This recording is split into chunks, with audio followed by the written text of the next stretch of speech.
Hi, parents. I've had a couple phone calls in the past couple days, and it illuminates the one thing that I stress to students when we work with them, and that I think is a big disconnect.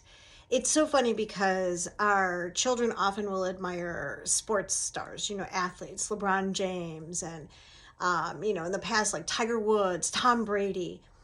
And the thing about all three of them and the majority of successful athletes, business professionals, people who are at the top of their game, they all have coaches. And while not all of them talk about it, it's a reality because relying on someone else to inspire their next point of progress, to inspire that next leap, to when they're struggling, when Steph Curry is going 0 for during a game, he can hear the voice of the coaches in his ear talking about what he needs to do to continue to shoot, to make his next shot, to perfect the skills he knows he has. But in those moments of struggle, we doubt ourselves. Well, it's the same thing with students. Sometimes parents will say, my kid's not a good test taker. Well, yeah, they haven't been taught how to take standardized tests. They haven't been given the strategies and skills for that specific, requirement for those tests.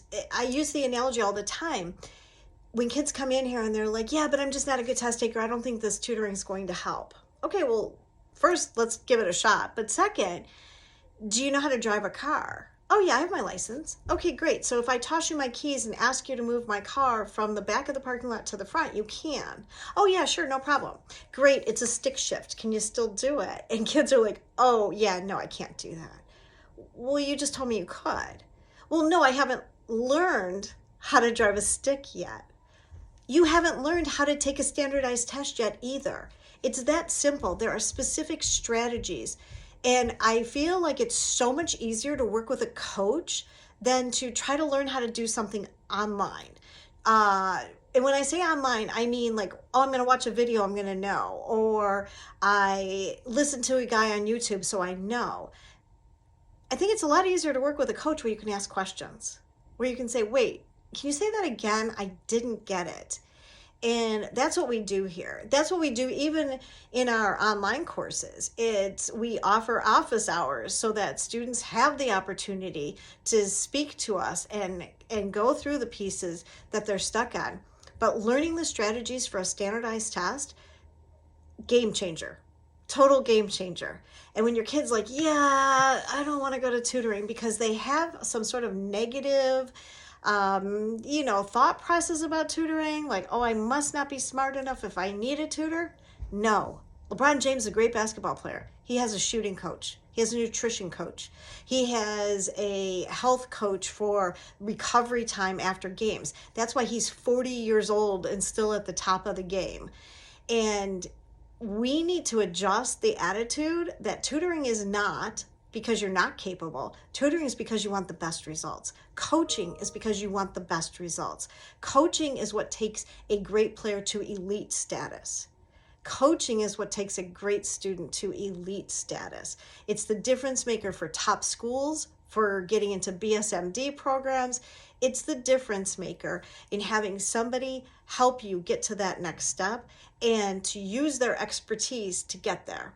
That's what we do here at the Kelly MacLean Achievement Center.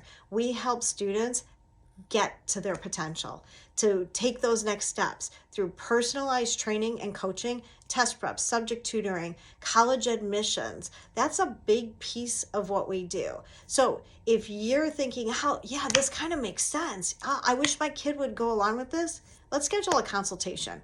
I guarantee if we speak, your kid's going to change their mind because I've been doing this for the last 14 years. I have an entire team that helps with our students. Everyone's trained exactly the same, but we work really on showing students like, here's how you've been thinking about it. Here's where we need you to change. Here's the difference. Here's how we work through this. And they're always like, why didn't somebody teach me this before? Well, don't wait another day. Don't have them saying that 6 months from now. Now's the time to start working on that test prep. I encourage every sophomore in high school to take the ACT in April or June. It's a great opportunity to get a baseline when there's no pressure. And then you have ample time to figure out what works in your schedule during junior year. So your back's not against a wall trying to fit test prep in when you have a ton of exams, when you're in the middle of your sport, when you're in the middle of the spring musical. You'll be able to structure it how you want to structure it. So that's just a little piece of advice on how we go about our test prep and how important it is to get a different perspective to get to that next level. I hope I talk to you soon.